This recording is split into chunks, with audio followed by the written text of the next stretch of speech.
Good morning, everyone. Yeah, nice big group today. So I think I'd like to start out today. We have a few participants who are in different time zones. So right now, for them, it is the middle of the night. So a few questions came in, and I'd like to start just by addressing one question, which is a very important question. So I'm going to kind of feel into it and try to give a response and just see what comes through here. So the question is, I'm going to paraphrase it because there's other things in the question, but essentially the question is, I'm experiencing energy in the third eye area, energy in the top of the head. Is this a sign of progress in my practice? So how do I know, essentially, if I'm progressing in my meditation practice? So is this energy a sign of progress? So this is a great question, and it sort of opens the door to some different things. So I'm going to, first, generally when there is a sort of a breaking through of the hindrances, and so that by the hindrances I mean, the tiredness that comes up in our meditation practice, the resistance, the craving and aversion, like wanting something other than what is, the pain, resistance to that pain, so the suffering that comes from that. So all of that, the wantings of the mind, those are the hindrances. So generally when that starts to settle down in the meditation practice, we become more single-pointed, more present. We're sort of coming into a state of meditative absorption. Generally, there can be a sort of bliss or energy that comes when we break through those hindrances. So there is generally considered to be like that's a sign of breakthrough or progress in the meditation, but with certain caveats. I would say, what we want to question is, is there a cause to these sensations? So is this only coming up in meditation? Is it only when I put attention on the third eye area, or is there a more general sense of bliss that's coming that doesn't have a cause? We can't ask this question here because the person asking is not here. But these are the types of things we want to inquire into. So how do I know if I'm making progress in the meditation? So, what is it that progresses? What is it that's missing in this moment? If there's a perceived progressing, or there's a need to progress to something. So what comes up for me is Krishnamurti. He talks about meditation is to measure and to realize that which is beyond measure. To measure and to realize that which is beyond measure. So there is, that absolute recognition of what we are, that awareness, is beyond. That's which it is that which is beyond measure. You know, to recognize that is true meditation, to abide as that. But yet there is this time-bound part that is, you could say, measurable, or it is something is happening, something is changing. So, one of the markers, or one of the things that we sort of look at within that field of change is the absence of thinking. To me, that's the true measure of one's practice, is the absence of pathological thinking, or the absence of that I thought. You know, so that pathological thinking is, the wanting of something other than what is in this moment. So it is those hindrances that I referred to in the beginning. It's just whatever it is that the mind is looking for. When that pathological thinking settles down, you could say the I thought is less active or less here. And within that, there's less knowing. There's less mediating by that conditioned mind. There's less craving and aversion. There's less suffering. Yeah. So for me, that is the measure of this practice and this path. If I look back 25 or 26 years ago when I started out on this path of awakening, is there less suffering now? Is there less pathological thinking? And there is, of course. Yeah. Otherwise, all of this meditation is it's hard work. So if there's not some benefit, or some less suffering, then it's not worth it. So there has to be some tangible effect in life, some optimization of this human journey.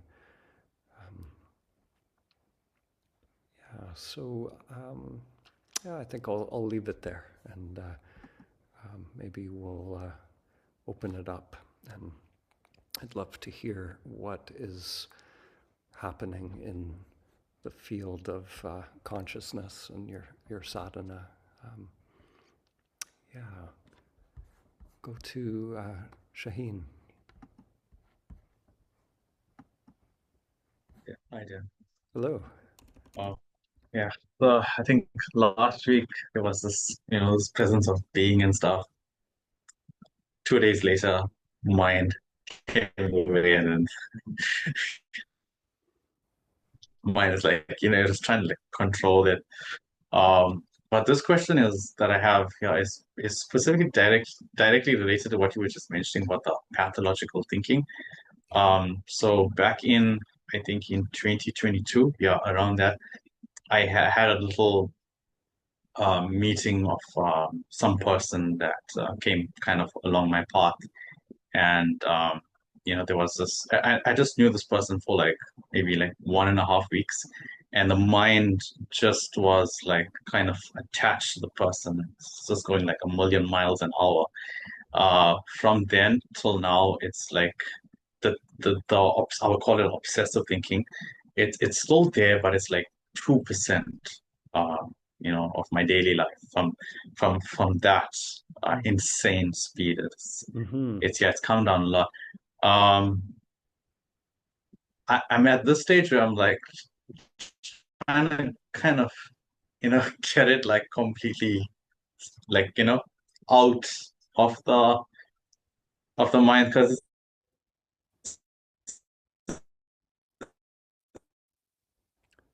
You're breaking up for me a little bit, Shaheen. Sorry, your video is kind of choppy there.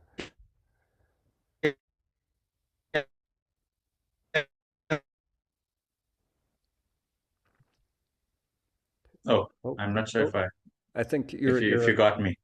you're back now. Yeah, yeah, something happened there. Okay. Yeah, yeah. So I was just saying, yeah, I'm at this point where it's like just 2% is just like, of the day of my everyday life. Mhm, I kind of not been able to like get it out fully. I've done a lot of practices observing the mind, and then like it disappears, and then like it kind of comes back and creeps in. And then if I go throughout a day like where it's like almost no thoughts, and then I'll have a dream of this person, and then it's mhm, all back to square mhm, one. mhm. So yeah. So when you say back to square one, Mm. what do you mean by that? Can you please repeat? I got disconnected. Yeah, Therefore, yeah. So lost the when question. you said I'm back to square one, what did you mean by that? Oh, yeah. Mhm, So it's like the thinking, the pathological thinking will go from like 2% to like maybe 50% of the day, then go to 60%, and then through meditation, observing the mind, it goes back down gradually. So mhm, keeps going. I keep going in these cycles, basically. mhm, mhm. Okay. So yeah, so for me, what comes up there, there's a phrase I really like. It's the transparent unconscious. So in this practice, we're sort of making the unconscious mind transparent, which is different than making it empty. So when something is transparent, it's like we can see through it. If you think about a window, we're looking past it, so we're not getting caught in it, but we see past it. So the real question is, over time, like the unconscious mind will transform over time. It will change, but it's not a problem if we're not getting caught in it. So when those 2% of mind phenomena are coming up, is there I suspect it's not really a problem when that is happening. Like, are you identifying with those thoughts, or do they snag the sense of Huh. I sometimes? Or Yeah, so I do in that moment if I get caught up maybe in a story or scenario that plays in the mind, I get identified with the mind again, and then yeah. hmm and when that happens, how do you feel about that? Do you feel, um, like the sometimes the ego will, after there's been that identification, then it'll be like, Mm. oh, that shouldn't have happened, like that. Oh, There can be like this sort yeah. of, yeah, we referred to it as the ego's after party sometimes, where the ego will Yeah. beat itself up for that. Mm. So That does that happen? that used to happen before, like I think maybe early last year. Now I kind of look at it as like more of like a reminder, like the mind is like when it comes on, it's like a reminder that for me to notice that I am not the mind, basically. Hmm Yeah. So I look at it like that now. Yeah. hmm So when there's a noticing that that attention has been kind of snagged by um, thoughts, then yeah, there's not a lot of resistance there to that. It's just a noting or observing, and Mm. yeah, yeah. So to me, there's nothing to do about that. That is kind of the process, and the Oh, okay. and the fact that you're most of the time, if you're at 2% of what that mind used to be, that's quite a dramatic change. So Yeah. yeah, I would just say, just notice if there's any, whatever's happening, Mm. in life generally, whatever's coming up, even those moments of identification, if we can just be okay with that, because as soon as we resist it, that just gives the mind more fuel, because that Mm. egoic mind is resistance to what is. So so yeah, so just the noticing of it, and noticing if there's any evaluation of that, or if the mind is thinking it should be a different way, that I want to progress to 0%, and Yeah, yeah. there's something in the Mm. future that it's the mind is still maybe wanting or evaluating or comparing the possibilities maybe, and yeah, there's nothing to do except just to see, Mm. that Yeah. is that's the mind's tricks doing, doing its thing, and yeah, and just inquiring into, you know, what who or what is present here, and just noticing that, whatever is present here, watching that mind is not that mind. It's already free of that mind. Yeah. Yeah. Thank you. Yeah, Appreciate it. thanks, Shahid.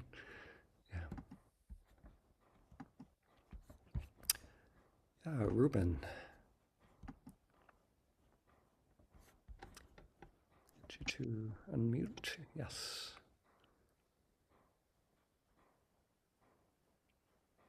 Good morning. Good morning. Is the ego a byproduct of the I?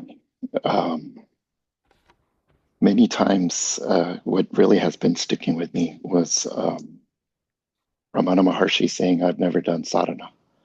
And that was like, whoa, wait a minute. So he's talking about that which cannot be described. He's talking about, and in your videos, the fourth one, you mentioned that the I is the lie.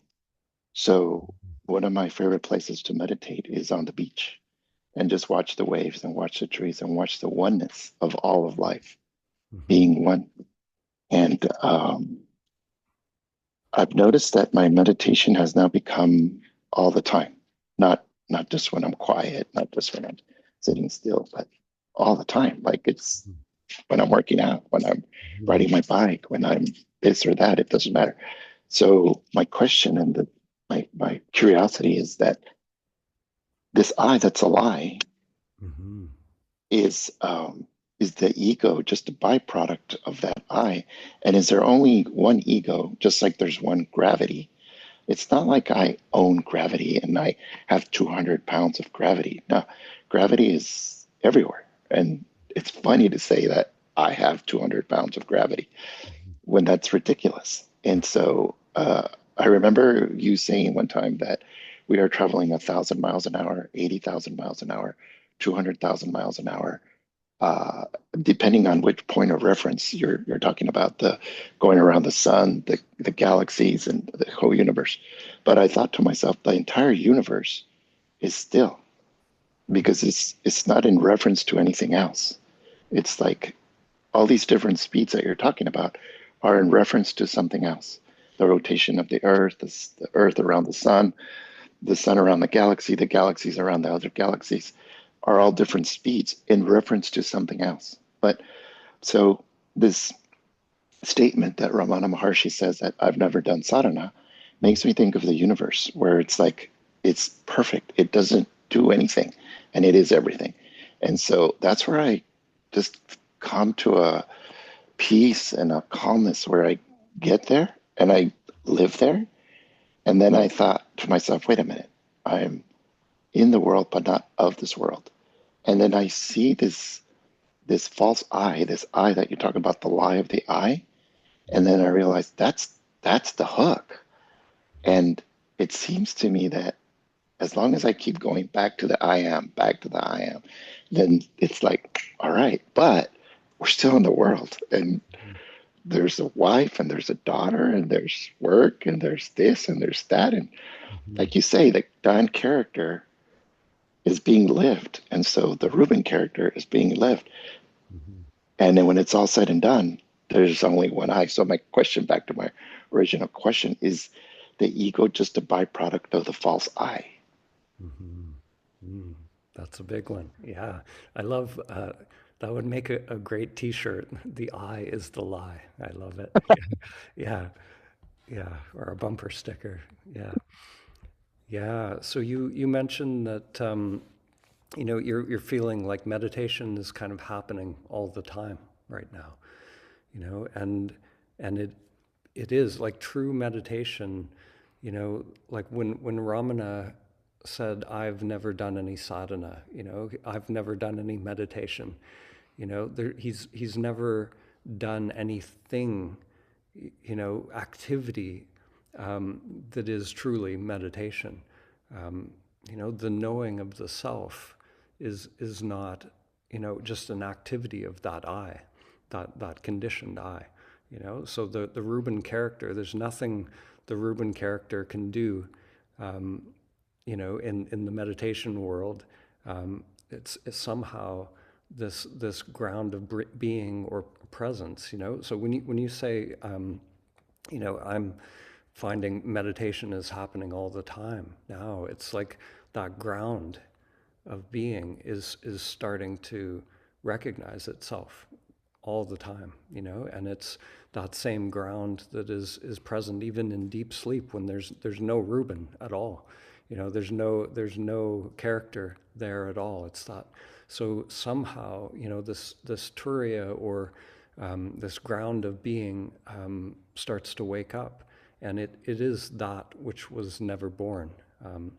It's all this life and death, all of it is arising somehow within this one field, or this, the self. So that is what we're attuning to, and it's the most mysterious thing. It's like we can't. It really just is a byproduct of continuously turning attention away from the phenomena of the world towards the I am, or just abiding as the I am, and somehow, this ground of being wakes up to itself more and more. The more we are not kind of, fixated on Maya.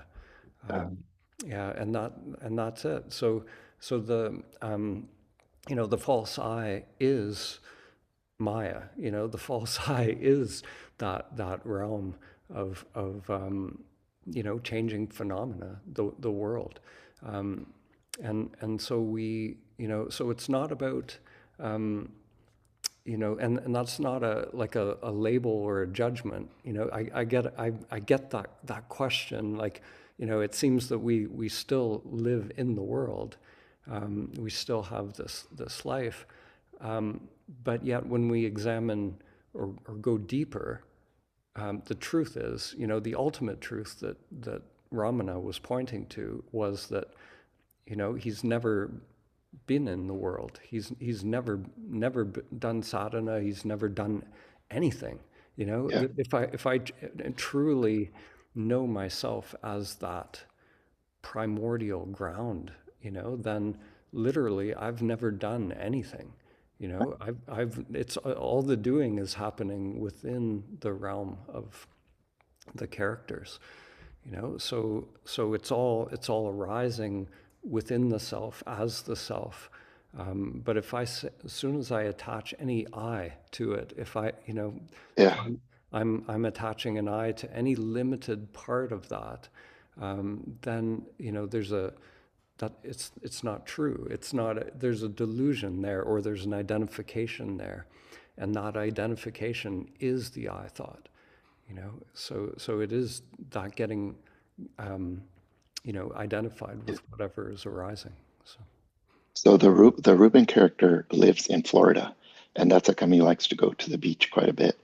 And he just watches all these different life things going on, and he observes the birds flying around, and he thinks to himself, they probably don't think of heaven and hell. They don't think about right or wrong, fat or small, big or this, rich or poor, all these different identities that humans have. They just live. And then Reuben realizes, well, I don't know. Reuben, the character. Um, that I'm my words. I lost my words. Mhm. Yeah. Well, that Reuben character or the Dan character, the more that I is, that I thought sort of drops away, the more that unique individual becomes more like those birds. There's a unique expression of the self that is Oh, Reuben, a unique expression of the self that is Dan, So Reuben has a song that is it's the universe singing that song through Reuben, oh, the same as the birds, right? okay. So when that I thought is out of the way, the energy of life comes through. Reuben comes to life, like the unique expression of the one, and whatever that is, it's being fully present in whatever is arising, being full, direct experience of, our family, our life, Yeah. that's it. And this is the thing that so many people on this path, sometimes they think, when we speak about the dropping of the I thought, we think there's no, somehow that's anti-life, or there's going to be, but it's the opposite. It's like the Yeah. unique individual comes to life when yeah, that controller and that knower is out of the way, because it's filtering life through the past, this past knowing and past memory. So Okay. My yeah, question. My yeah. question has to do with the ego. Hmm. Is there one ego like gravity? Because the other day I made a huge mistake. I was with another person. The Reuben character was with another person, Hmm. and something identified. Oh, that's the ego, but it never ever. It's like I don't get to tell somebody else. Oh, that's your ego. Hmm. Hmm. That's a big mistake. Well, it's So yeah, so that's my question. Is the yeah. ego? Is there one ego like Well, gravity, or is there many egos? yeah, like to me, the ego, we see in the world, a reflection of whatever has not yet been cleared from our own filters, So if I see, so it's all, so that mirror of the supposed other person, as long as I'm seeing an other, if I'm seeing an ego, then that's a mirror for me, right? But if I truly see the one, if I don't see self and other, I see it's just me, it's the one, then um, then those filters have been cleared. That's closer to the truth. Is Wow. it, so I, so I I just got yeah. to share this with you right now. Right now, Mhm. I had this incredible, I don't even know how to describe it. Like, y- I was talking to me through you. It's so Mhm. weird. It Yeah. was a, it was an amazing sensation. Yeah, yeah. So that friction you're describing, it happens to everybody. Like people will do, self-inquiry dyads, and then, they'll go back into their life, and if they have other people who are doing this work, when they see the ego is active in another, they'll be like, and I've been totally guilty of this. Like I've done this to my partners in the past, and it doesn't go well. It's, I'll be saying like who's saying that, who, as soon as you start going there, it's like, yeah, especially if there's a strong charge in the ego, you're going to get punched in the nose, if you start doing that. So yeah, so it's yeah, yeah. So it is a mirror, and in those situations, there's an embodiment that is happening over time with this. And so,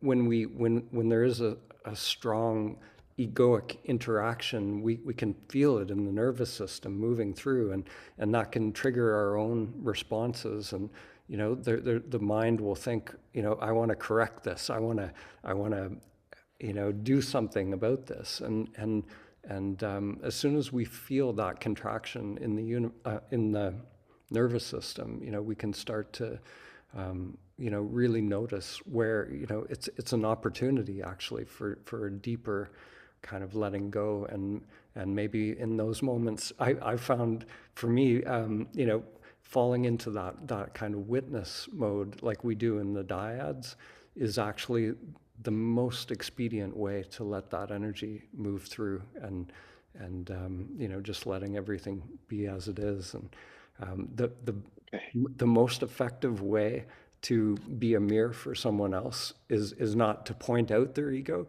but just to be that mirror, and purely witnessing without evaluating. It's because the ego, any evaluation just gives more fuel. Yeah. There's resistance there. So Okay. yeah, so it's but it's universal. Everybody falls. That's a very common thing, especially when we're seeing our own filters. So we start to see the filter in others as well. So. I get it now. I get it. Mm-hmm. Yeah. There's only one self. Mm-hmm. There's only one. Mm-hmm. Yeah. One self, one ego, one I. Not an I. The I. Yeah, I get it. The I is the lie. The I is the lie. Yeah, yeah, yeah. The mind is the one dividing. The conditioned mind is dividing, so it can And there's no division. it'll create no end of divisions. It'll see many different levels of mind, and yeah. So if there's division, that's the I thought is that division. Yeah. Thank you. Mm-hmm. Thanks, Ruben.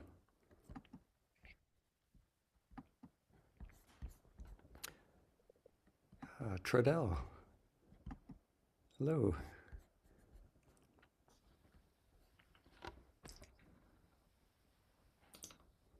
Okay, can you hear me? I can, yes. Good evening. Not good Yes. morning, good evening. Yeah. for me. Same to you, yes. Okay,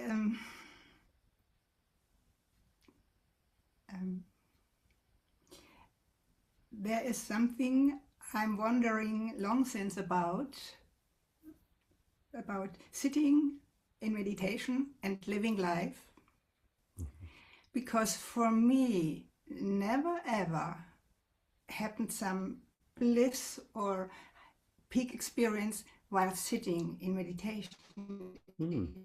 Always happened during life. So when I walk in the wood, all of a sudden I'm everything, where I am everything, or whatever it is, all these experiences. But when I'm sitting, or also the movement of the energy in the body, it doesn't have to do with sitting but it was always like that. I never had a high experience. Yeah, yeah. So yeah, and how do you feel about that? Do you feel like it's a problem, or? No, for me it's not a problem, but I hear always sitting in meditation, deep absorption, and then coming out in life. And for me, it's the other way around. Yeah, yeah. And so, yeah. That's what I never heard about. Yeah, and Okay. so in Buddhism, even 2,500 years ago, the time of the Buddha, he talked about this, and there are these two different ways or two different paths of meditation.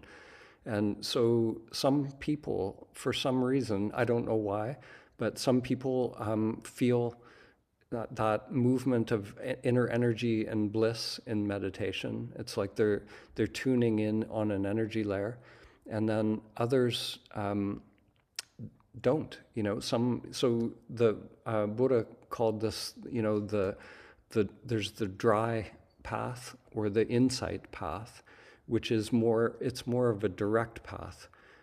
So if if you know who you are, which you do, you don't need to progress through those jhanas and those stages of meditative absorption. There's a direct knowing of the beingness that is here.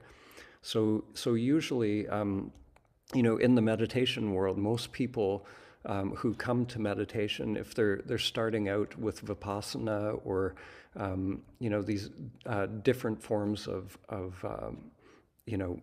meditation with a technique of some sort, then they start to find these deeper levels of meditative absorption, which have all this phenomena that unfolds. But it's not necessary. Those are eventually most people who start out with a technique will eventually come to a direct form of inquiry, and so I to me there's no problem, especially if you're having those direct experiences in life.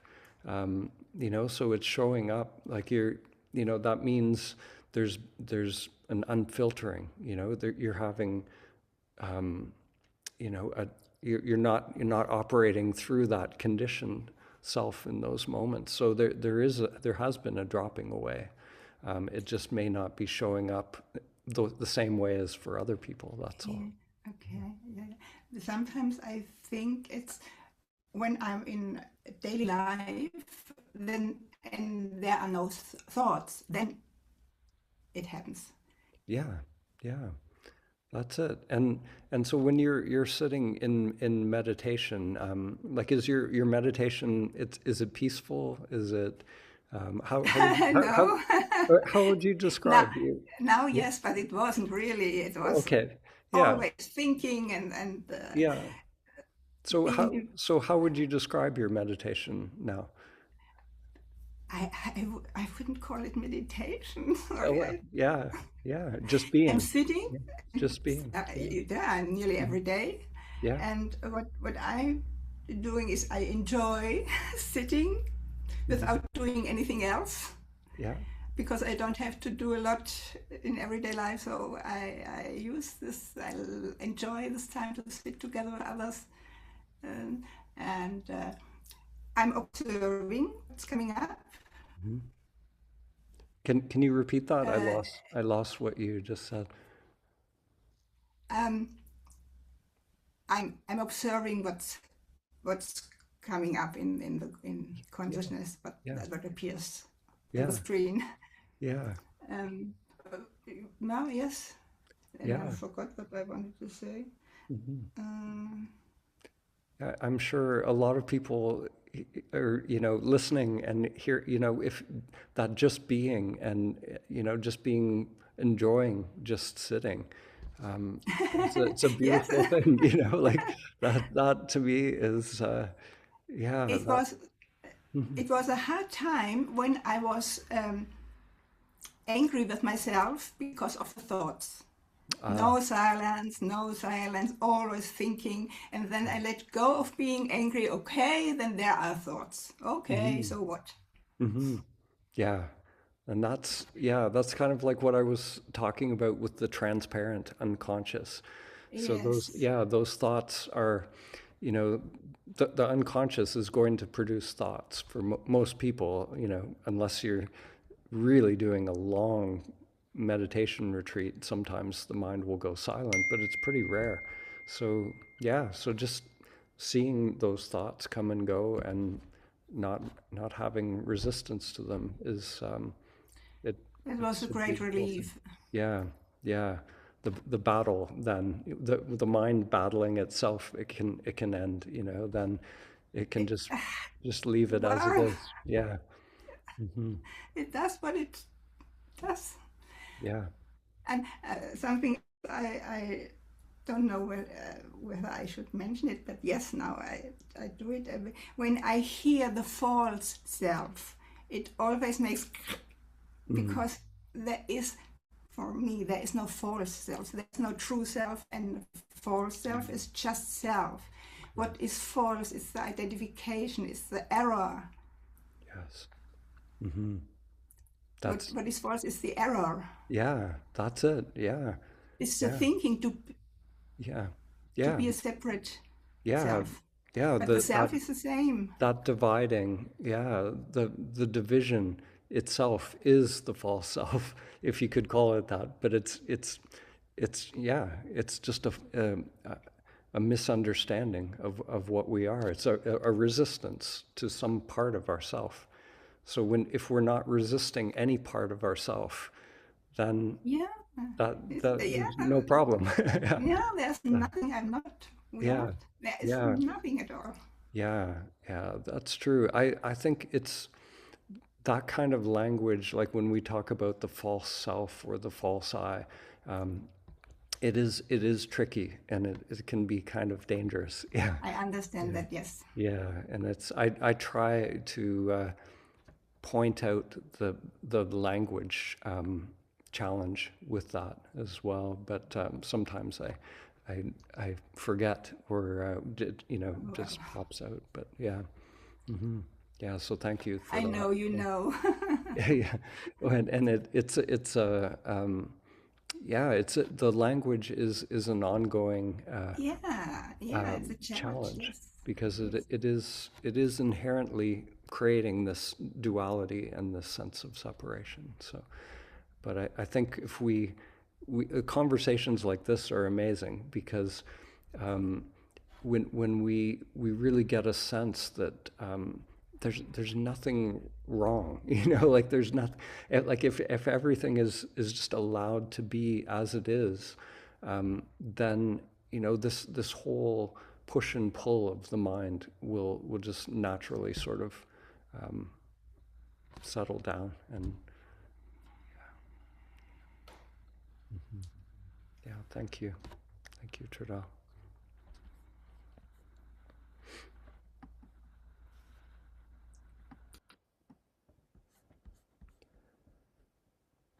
Go to Sanal. Hi there. Stay. Namaste. So I really don't know where to start from, but I've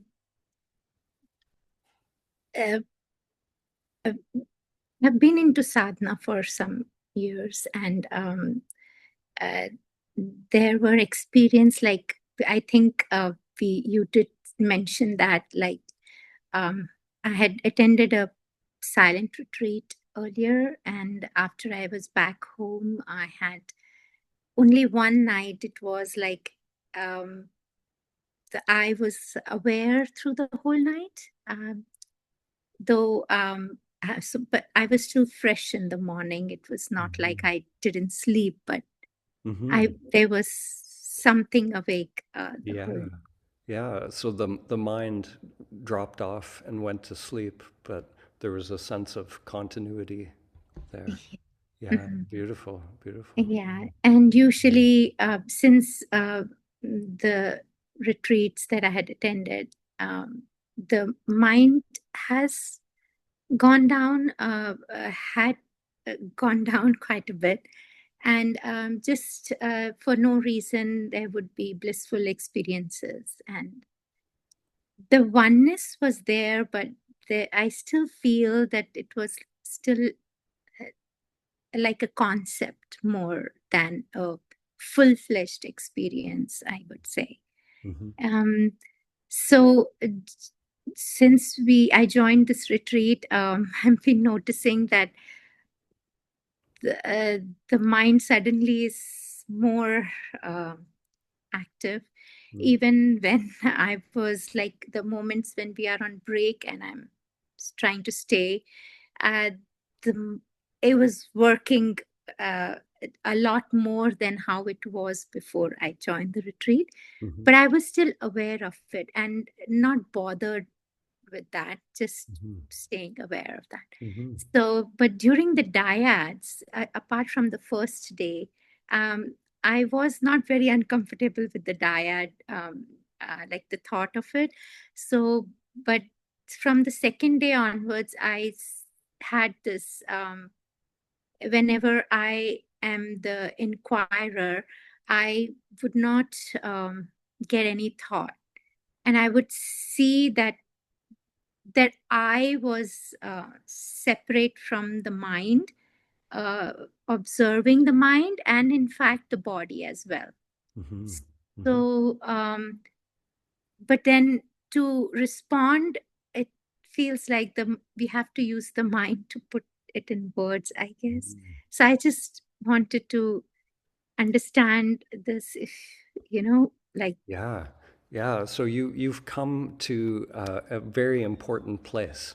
So what happens for everyone in the Diads, it's a perfect place to really examine, the witness. Like when you come to that witness, it feels for everyone more peaceful, and you feel that if you're looking for an answer. So when your partner says, "Tell me who you are," if the mind is looking for an answer, it doesn't feel authentic. It feels like there's a in your deepest essence that the truth of who you are is not to be found in those answers on the level of mind.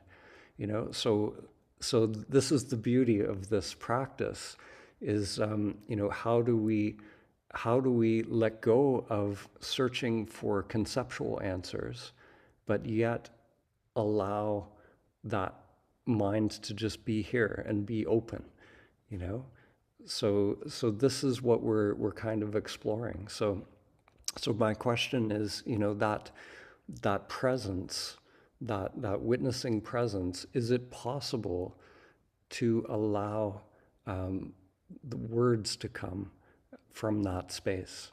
Is it possible? So we're not trying to find, an answer to who you are, but somehow by allowing whatever's going to come up, whatever's going to come through from that place of presence, we start to feel our way to who we are. It feels like there might be a greater sense of ease when we give up that burden of trying to do something with that mind.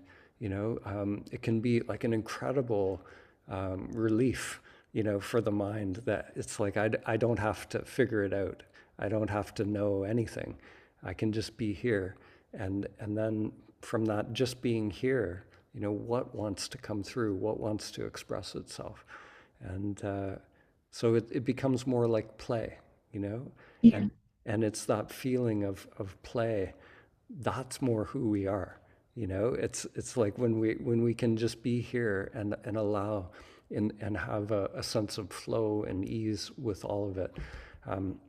So it's very common. Quite often, people will come to that place of peaceful witnessing, and just kind of hang out there for a while, and there might not be much happening, or there might be very subtle insights that start to come.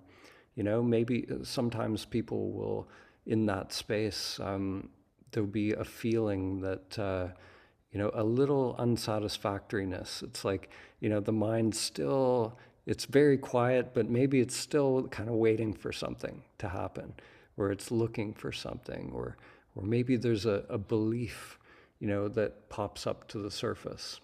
For me, when I went through that process, I had a lot of Buddhist baggage, a lot of concepts so I believed there was no self, that there was no thing. I had an idea or a concept of no self, and that came to the surface when I was just witnessing for long periods of time. So it could be anything that comes up. So it's the perfect place to be in your practice, is when you come to that threshold. It's like you're coming to that witness and witnessed, and seeing that. So when I was when that is happening, it was like that because it is watching, I mean, the mind can't function like with the normal sense how it functions Yeah. ongoing. So Right. it was like that watching that I was not allowing the mind to Mm-hmm. Bring out or produce an answer or Yeah. come up with something, and it Yeah. was just there, like. Yeah. And same thing was with the body. At times I could feel no sensation in the body, and Yeah. a couple times I felt um, vibration, like it's not a solid body, it's Mm-hmm. Mm-hmm. vibration. So, Mm-hmm. but that I was like, so is that still like the the true I, or I was not, I was confused with. I Mm-hmm. And didn't know where to go from there. yeah, so that confusion is okay.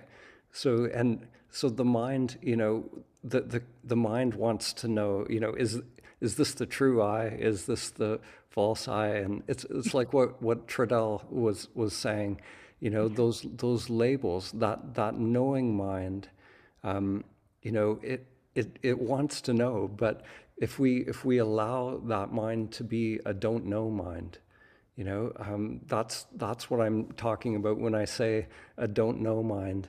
It's that question. Is am I getting it right? Is this it? Is that it? All of that. If that mind can kind of relax and allow everything to be as it is, then there's something deeper that comes, and that what comes is it's unknown. It's unknown to the mind. So it's just connected to that sense of ease and flow.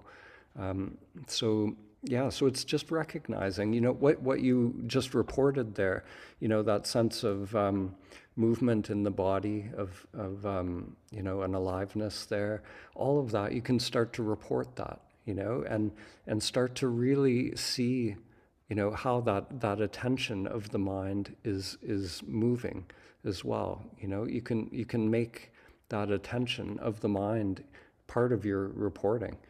So you're reporting it here really well. You're seeing exactly what is happening. So now it's a really fascinating kind of flip when we stop trying to get it right in the mind, and then we turn that attention of the mind into an object of attention itself. So I find it can be really helpful, if I sort of ask, like, what is the mind's attention doing? Where is it focused? What is it looking for? What's it doing right now? And is it still looking for something? And all of that is really good material for your Diads. You start to examine the mechanism itself of that moving mind. So another thing was like, as I said, like, the meditations also have been getting more and more longer period of thoughtlessness. But since this retreat, it looks like everything is just coming out to clear out, I guess, Yeah. like you had said. So today morning meditation, like from 6 to 8, like 6 to 7, 7 to 8, I was sitting, and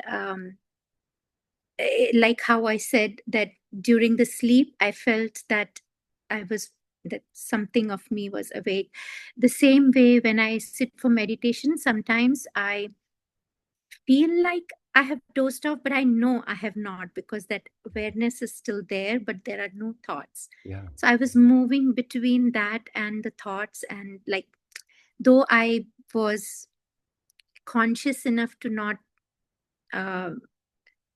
get affected or frustrated with the thoughts, Yeah. but towards the end, I had started feeling the pain in the body, and I was evaluating, like you had suggested in the recorded videos that I was watching.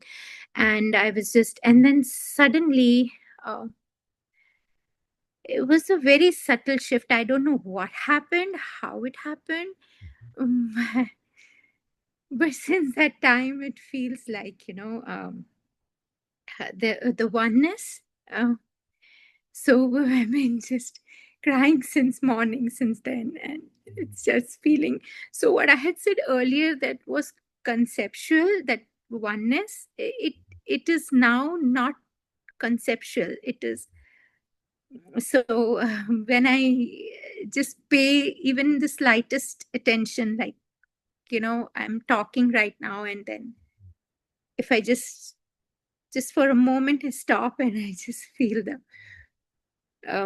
oneness. So when I ate the breakfast, and I do used to practice about, that is life too, that goes in me. But today it was different. It was not concept. I was feeling it. Beautiful, beautiful. So now it'll be interesting when you go into the Diads tonight. That oneness. It changes everything. Yeah, yeah, and you don't need to go into concepts in the mind now. The mind. The mind only needs to know one thing, and that's its limitation in this process. It needs to know its place. So it's moving into the back seat, and now you can allow that oneness, to see what happens in the Diads when that oneness is present. But I still have that fear, though again, as I had watched, because most of the time the questions that were coming up, they were answered in your recorded videos, the question answers. So that still, how how to let this grow further, or not let it go away.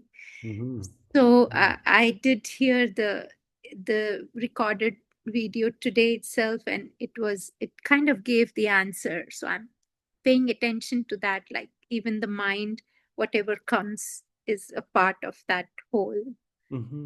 Yeah, again, it's always that knowing mind, the mind that wants to know, how do I make this grow? There's this, the mind sees, there's this new oneness that's here, so how do I manage that, and it's again that little mind doesn't need to, it's actually when that little mind relaxes, and that controlling, and that labeling and evaluating, all of that can be let go, and then the oneness is just here. It's just what's always here, so that little manager doesn't need to be part of it, doesn't need to manage that whole process.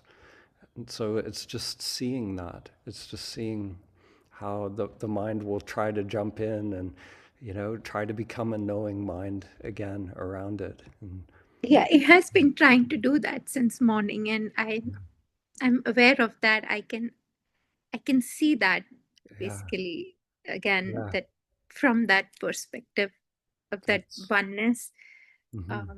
So that's perfect. And just see it, and just continue to just marinate in that oneness, just enjoy. Yeah, it's beautiful.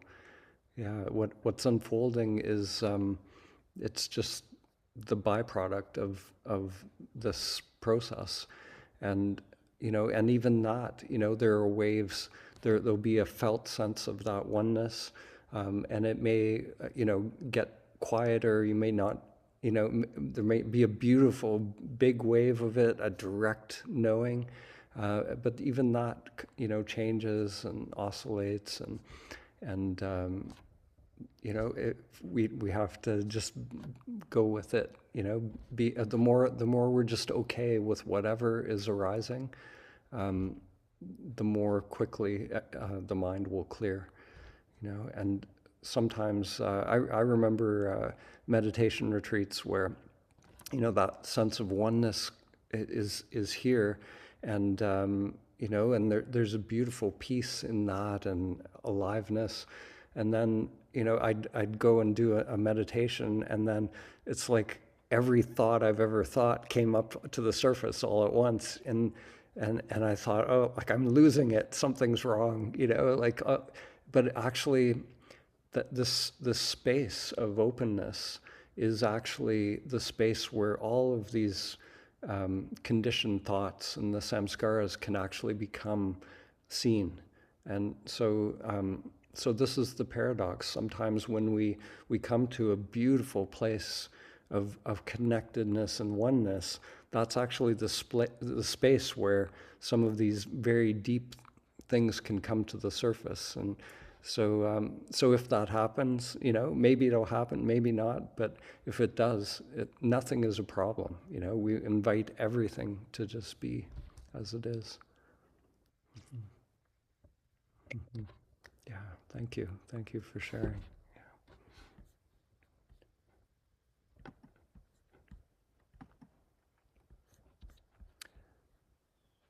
Ildiko, there. Hello. Hello. Hi. Good evening for me here. Mm-hmm. Good morning for you. And I thought to connect again after I think we talked about 2 weeks ago. Yes. And I wanted to thank for your pointing, which was just really one word. You dropped the word fear. And I of course, unconsciously, I hear every advice from you, and it was just so helpful to call it out that way, because indeed I didn't realize that there is a big fear in this experience about feeling this kind of movement of the body, like unconscious movement or twitches, or it's like a bit unknown. And of course the mind wants to know that it's safe and everything is okay. So that was really helpful to name it, to okay, this is fear. And it's kind of feeling more grounded with it. That kind of just the acknowledgement that yes, fear is here, and fear is okay, and fear is safe.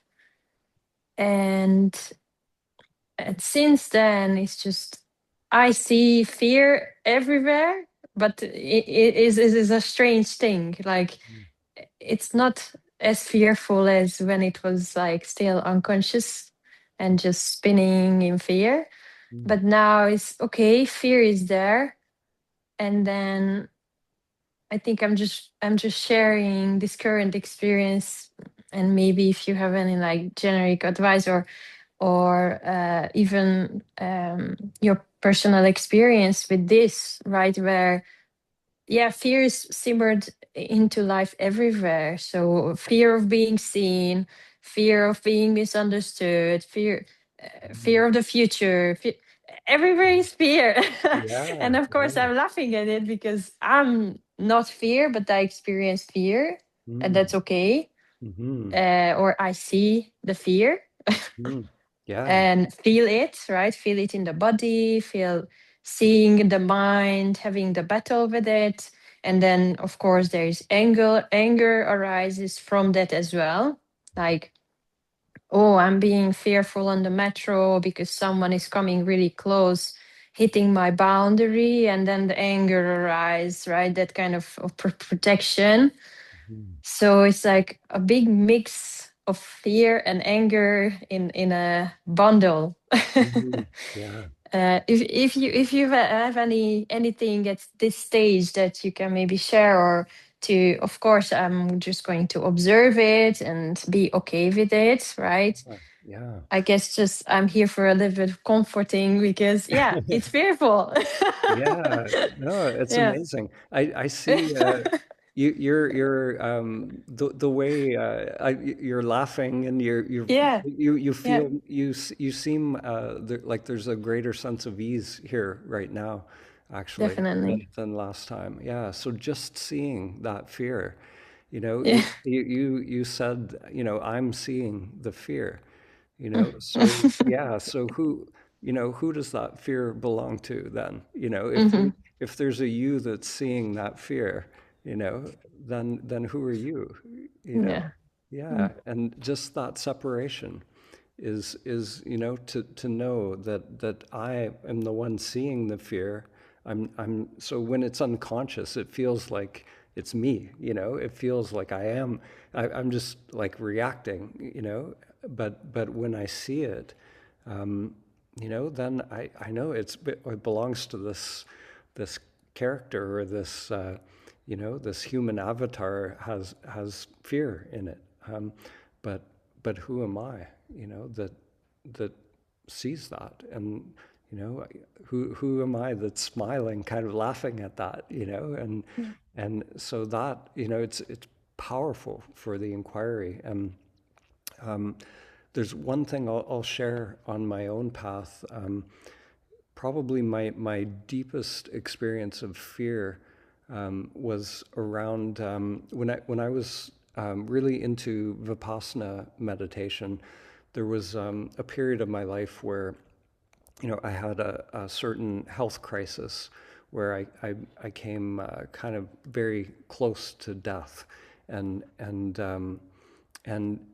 I didn't really fully experience that fear until I was in a meditation retreat, and I didn't even really connect it to what was happening, and maybe it wasn't, I don't know, but it was at that time of my life, and it was this really I would say almost like a primordial fear, like the kind of fear that you get when like night terrors as a little child or something like that, and um, and that fear came up in the meditation, and I caught there were thoughts in the mind around that fear, like the mind was saying it never wanted to experience that experience again.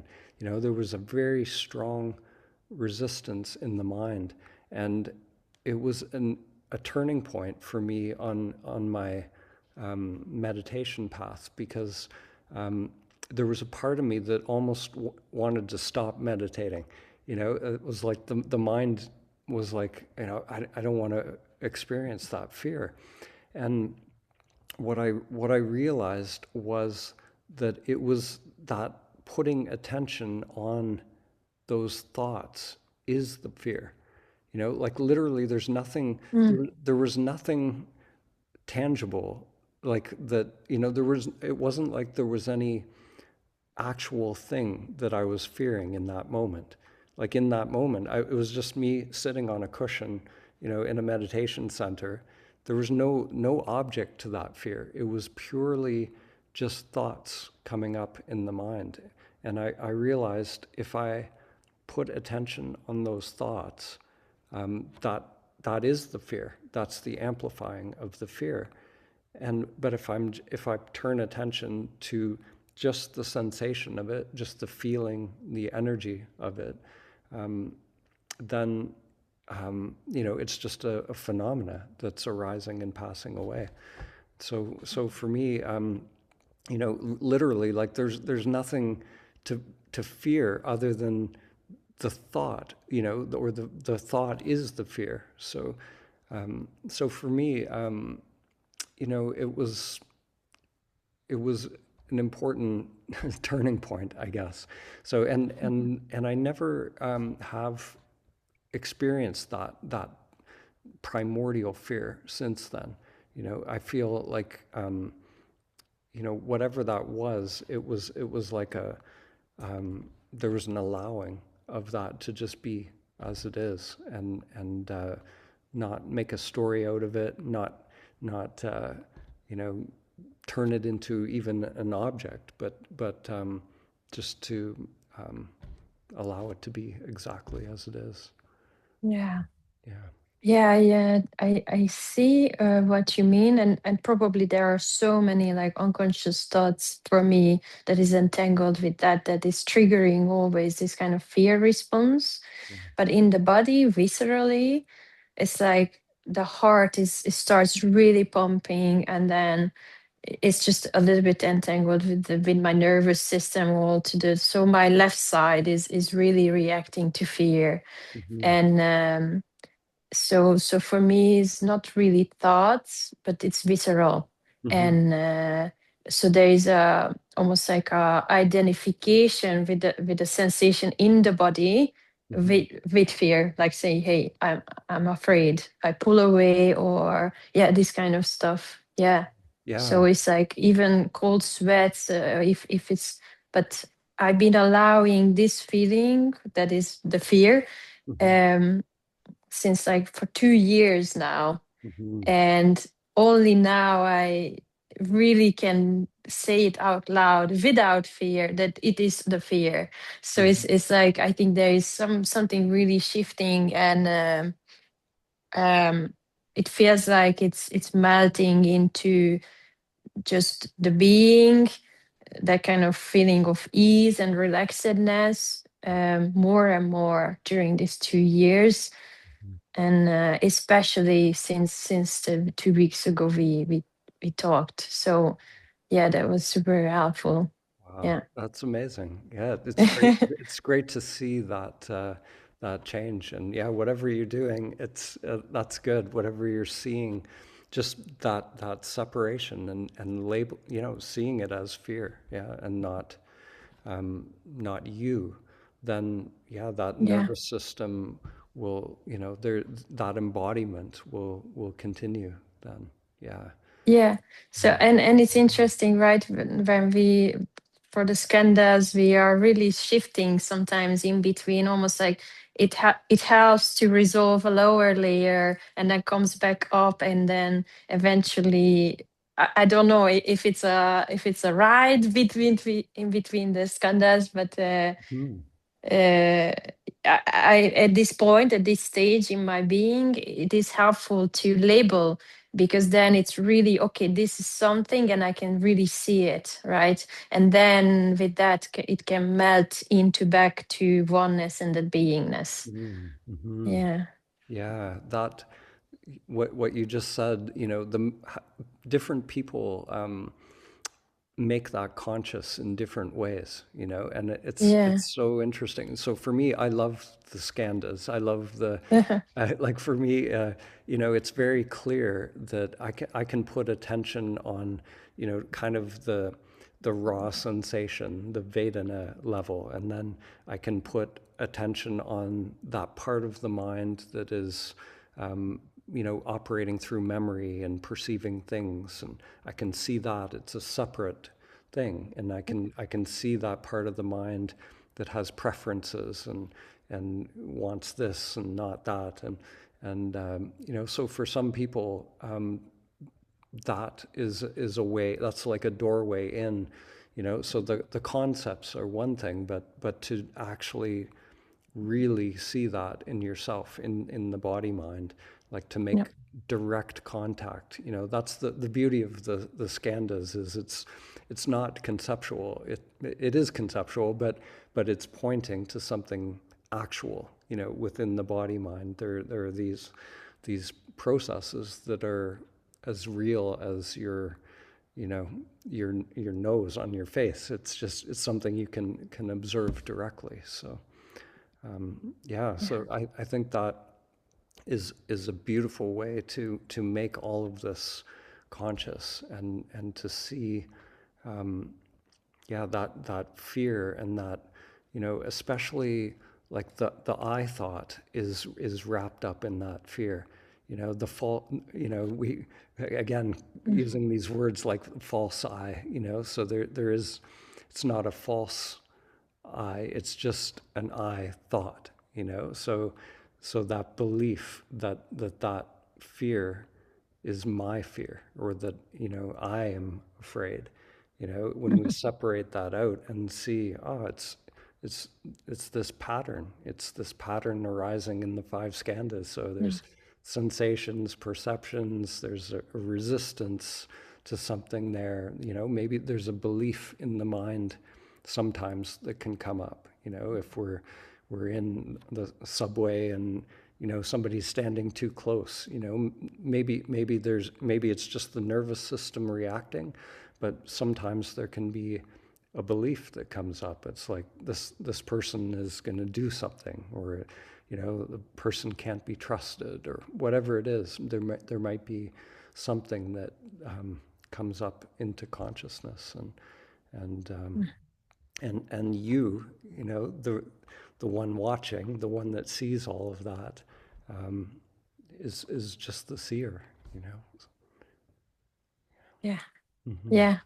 Mm-hmm. And your teachings really helps to kind of stop the mission of the ego to, okay, now I'm gonna work on this and label the fears and find all the little caveats of the fear, right? It's infinite. It's like no mission. So your teaching is really helping that, okay, to an extent it's okay, identify and then drop. And then no mission, no just to be again. And yeah. So thank you. Yeah. Thank you. Yeah. Just I think it all comes down to just that inquiry, like knowing who we are, and when you know who you are, you also know what you're not. Yeah. Mm-hmm. Thank you. Yeah, thank you. Mm-hmm.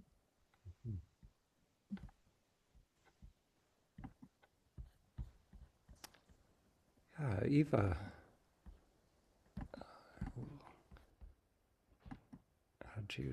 there you go. Thank you. Hi. Hello. Thank you, everybody, for being here. Every single share, it helps me, identifying or not. It really helps. I want to thank you. I don't know if this is the real thing, but I feel like some kind of collective energy from all of you. So that's the sensation. And for me, it's all new, So it's beautiful. I was, I didn't plan like I was to share, but maybe it's good for me to clear and report some experiences. And in the past, for me, it was, so I consider like myself newcomer still, I don't know. So my retreat was a month ago, in a few days exactly. So the energy was high after that, and then the 3D live, the application, it starts to, settles in, and I can now see how mind will play trick, that it was just an event, like the memory, because very easily I slipped away in the like 3D, like Ruben shared, the character has the family or the things it needs to do, and so for me, my experience, the most challenging part is then it's almost like the energy is too sometimes super crazy for me physically to contain it, because I'm trying, it's like just notion that it's, I can feel it in different part of the body, and meditation helps most of the time, and it's been a practice I'm doing since, because it's not even my choice. It's like energy. I don't know if somebody had it's energy is making, under the quote, Eva character to do things. And I feel completely just in mouth the change in my 3D life. I'm buying things I would never buy. For example, small things, like I'm going to a store and I will sit, the character Eva would like take 15 minutes to choose a freaking soap, what to buy. Now it's effortless. I stand there, like I feel like just I'm making a choice without making a choice. Those kind of simple things. But the energy is, yesterday was very, very high, and I'm not letting the fear take over when it's too high. I observe it, and I had the grounding. So this is like, this morning I wrote a poem again. It's very weird. I'm very honest. It's like, is the energy in me, under the quote, making the character do some changes in 3D life. So I don't know if anybody has some kind of similar experience, but it feels good for me when I like almost report it here. And yeah, and that one thing I want to share, it came to my mind while Idako shared before me. The most amazing experience I had in Diad a few nights ago was I was a witness, and that was maybe the so far most profound feeling that I got, because I had more from the meditation than Diad. And Inquire was just quiet and looking at me. And we were looking at each other without any words. And I think we both cleared so much in the 5 minutes of complete silence without any of us break the silence, but we understood that this is actually clearing. So is that also like something that anybody has experienced? It was amazing. Like just, I had so much clearing, and I think the other person did too. So thank you for listening. That's beautiful. Yeah, that's something. Actually, when we do the in-person retreats, sometimes we do. It's we call it "show me who you are."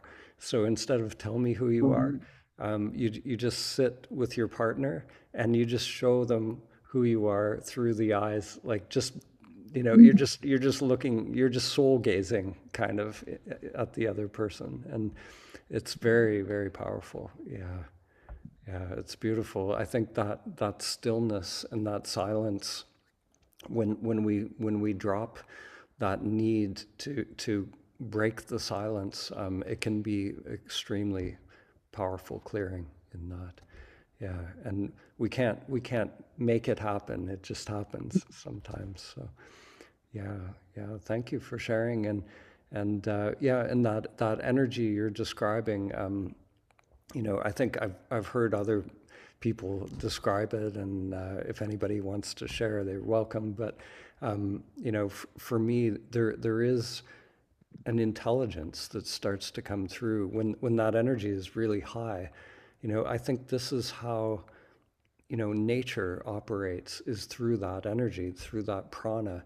If an animal in the forest knows where, like a bear knows where the roots are buried in the ground and all of that, there's an energy that's directing us. And so so when the mind is operating, it's like you go to the store and it takes 15 minutes to pick this and that. The mind is like trying to choose, through the limited mind, but somehow it's like the energy comes through and things happen, and there's still a choosing, but there's no chooser anymore. It's like the energy or life is choosing, and there's a much deeper intelligence to that. I feel, sometimes if things we need or things the body needs, the energy will just choose it without, we don't even know why, or make a connection with someone, or something will just appear. These synchronicities are happening, and the energy is all part of that. So, yeah, it's and the higher that energy is, the more, some people have just a lot of energy moving through. So though that phenomena can be just more obvious for some people, very, very strong sense of that energy connecting. And then for other people, it can be more, just, it's still there, but maybe quieter or in the background more. Yeah, so thank you for sharing that. Yeah. All right. Oh, well, we're at 12:30. So yeah, thank you, everyone. Yeah, beautiful sharing today.